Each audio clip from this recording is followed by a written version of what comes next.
All right, so I feel like we've been here before. Jim Harbaugh and the rumors back to the NFL are starting to swirl, starting to stir back up. Oh, don't say. Imagine that. Bruce Feldman, he had a report that came out a couple of days ago, and it talked about if Harbaugh got an offer he liked, he would absolutely be open to leaving Michigan to go back to the NFL. This is after whatever that fiasco was that took place in Minnesota last year where he showed up thinking it was an interview, and, Adolfo Mensa was like, man, we're just talking, dude. Like, it's not then all of a sudden he went back and he signed his contract, et cetera, et cetera. We talked about the Jim Irsay stuff and Jim Irsay being interested in Brady. You had heard the rumblings about that. And then this report came out that apparently, according to the Queen City News, Jim Harbaugh and David Tepper, the owner of the Carolina Panthers, they had a conversation about the Panthers head coaching job, but it, quote unquote, wasn't considered an interview or anything. They were just having a conversation. So there's that, the latest on Jim Harbaugh wanting to go back to the NFL. So here we go again. What is he, 44, 19-1, something like that? Yeah. It's had a hell of a run in the NFL with the Niners. Yeah.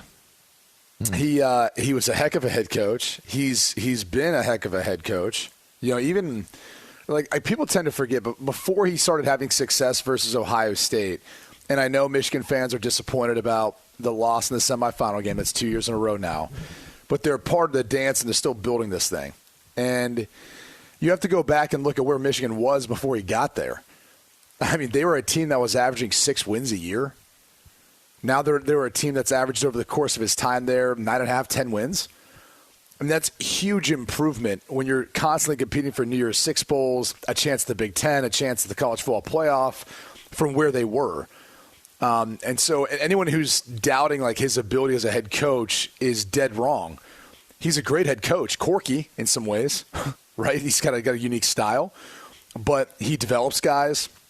He's able to maximize, players' abilities and talents. It feels like when within his system, plays those strengths, and he'd be a great fit probably for most of these teams looking to build back up their franchise. I wonder, last year the Minnesota Vikings, which from the outside, I think anyone would have told you that was a great situation. You had arguably the most consistent quarterback in the NFL in Kirk Cousins. And say what you want about which way I'm talking, but I talk about him in a more positive light. I think for the 9th straight season, he's thrown for over, 3,500 yards and however many touchdowns, all this stuff. No one else in the NFL has done that. So that was a great scenario. Kevin O'Connell ended up being the selection there. And he goes back to Michigan. It does the same thing we did the year before, but I think even to a bigger magnitude because he went into Columbus to beat Ohio State. But you look at Carolina, you look at Denver, you look at Indy, those three franchises have to be giving Jim Harbaugh a good long look at whether or not he should be their next head coach. And I think outside of money, which is a motivating factor for everyone, and maybe just being tired of dealing with the transfer portal and NIL and all this crap that's going on in college football, maybe there's a part of him too that remembers how his NFL career kind of, I don't want to say came to a close, but one of the biggest losses in his career. Yeah. In the Super Bowl versus his brother. Maybe he wants a little payback against his brother. He has had success at every level, one of few coaches that has been able to do it at both levels. He's got Michigan in a place where they are a perennial power like they once were before and are on the right path to possibly, getting a national championship.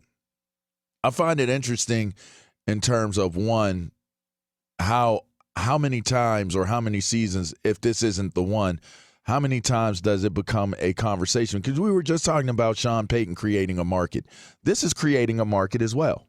This is classic. I'm creating a market for the possibilities.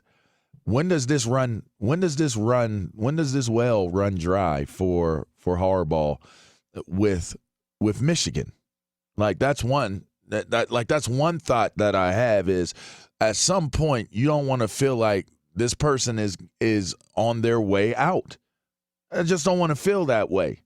And for a lot of different reasons, it's hard enough to keep kids coming to the school to improve the school that you love, especially on that level. And it's now hard to keep them there. So now there's the added challenge of not only getting them there, but keeping them there. then I go to the other side of it and I start thinking to myself, okay, the one team that makes the most sense out of all of them is the Indianapolis Colts. Why?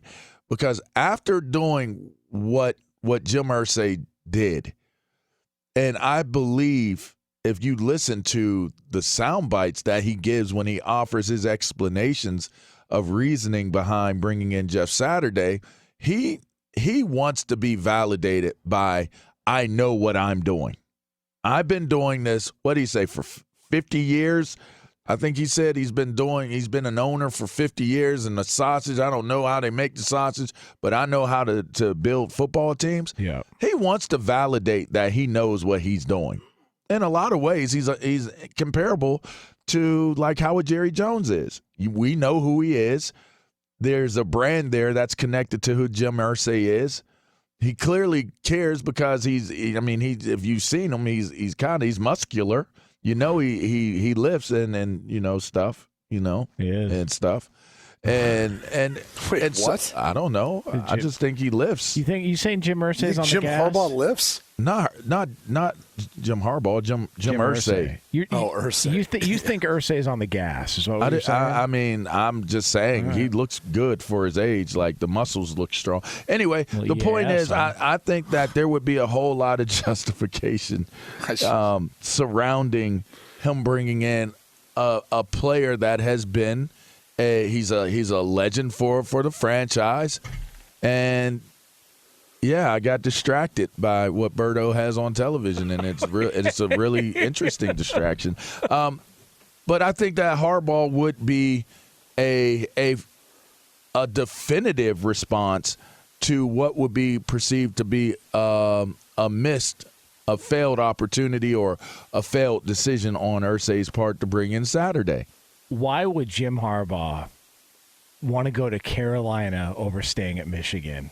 That seems like a disaster spot. And it's also a place where the organization and the owner just promised the head coach, who he recruited from college as a successful college coach, we're going to give you enough time to be the guy here, only to find out when they strike out multiple times on retread quarterbacks that he's going to be the fall guy and get fired in season. If I was Jim Harbaugh, the last thing I'd want is the Carolina job. Like, I don't see that as an attractive job at all for him. Like, I'd rather go to Denver than Carolina because at least they got a quarterback. Now, what the hell he's going to be moving forward, that remains to be seen. But at least you know what you've got there in Denver with Russell Wilson, and you've seen some success. I'd want no part of that Carolina job, me personally. But tell you what I think the hard thing is if you're a college head coach, and I don't know how Jim Harbaugh's viewed if he's college NFL. I mean, Matt Rule, I think, obviously was viewed more at college because he never really coached as a head coach in the NFL, but he did have coaching experience in the NFL. Harbaugh now has been in Michigan for a while, and even though he's had a stint in the NFL, he also was in college football for a long period of time before that, Stanford and San Diego. Yeah. So I'm not sure how he's viewed by Tepper, but regardless. Tepper sat there and said to Matt Rule, a 4-year plan, 5-year plan? Yeah, we're going to give you time, dude. And they gave him how many time? They gave him going into year 2, it's like he's already on the hot seat. Yeah. Right. So if you're Jim Harbaugh, like as enticing as maybe the roster is, because you do have a good defense, you got a great rushing attack, there's some building blocks on the offensive line and a wide receiver, and maybe you feel like you just need to go find a quarterback. Maybe you can maximize Sam Darnold. I don't know. I just think the Tepper point you bring up is the most important because he can't look at that and go, yeah, I'm not going to walk into this and have the guy do the same thing to me that he did to Matt Rule. Like, he's already showing his hand. Denver's been such a successful organization during the period of time that the Bolin family owned it. I have a sense and a feeling that the new ownership group will have success as well, and it's probably looking at Russell Wilson's skill set, whether he can be the guy or not. I also think there's a degree of if anyone could, take a guy like that and dethrone him, it'd be Jim Harbaugh. He did that with a first-round pick in Alex Smith. Yeah. And he brought in Colin Kaepernick. And then you saw that take off for a period of time. So I just you kind of look at the history of what he's done and how he's done it. He would make a lot of sense in Denver. But I think to answer that question there, what do you do if you're Michigan and Jim Harbaugh? there has to be a final straw, and this is it. You give him your best and final offer. You give him a contract. Because remember, before that last season, they made him, put money back. Like, they're like, no. You haven't been doing as well. We need to take a bit of a pay cut. And then through COVID and everything else. And then after last year, I was like, oh, okay. But he started flirting with some other NFL teams.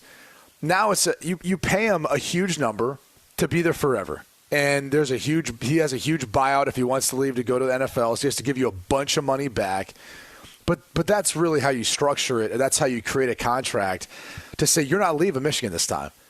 I mean, that's how I'd look at it from Michigan's perspective. Because whether it's the recruits or anyone else who's involved, they've got to be thinking in the back of their minds, like, this happens every year. At some point, it just gets tiring. And let's just go ahead and throw a big old deal that'll keep him from ever looking elsewhere to go to the NFL. And if he wants to, we're not going to be, hung out to dry. There'll be a big penalty that he has to face in order to get out of his contract with us. And I think Harbaugh said something last year, or that, no, this is where I'm going to stay. Listen, I did entertain the idea of going back to the NFL, but that's not happening. This is where I'm at. And then we're less than a year later, here we are again. It's like, that's why I just wonder if this is more for him trying to get that best and final offer from Michigan, as opposed to what he's been working on. Again, you're leveraging, creating a market. Some people know how to do it, some people don't. And Sean Payton is clearly one of those who knows how to do it. Jim Harbaugh is one of those guys that clearly knows how to do it. And what better time to do it if you're Jim Harbaugh than to continuously do it after a successful season? We can say the letdown and the meltdown against TCU, or however you would want to label what that was that they put on film it's still the game before the national championship. And also what he did to Ohio State in Columbus. I mean, ran through them like some turbo laps. Yes, that's a hell of a way to go out. But what was the number on that, Brady? How long it had been since Michigan had won in Columbus? It was who was the last coach to do it? I think it was 20 years. Jesus. It had to have been Lloyd Carr, right? Yeah, and Jim Harbaugh got it done. So versus John Cooper. Yeah, maybe that's. I assume that's the last time, right? Yeah, it's been a long ass time. So this is definitely the way. If it was going to go down for Jim Harbaugh to leave Michigan, this would be probably the best time.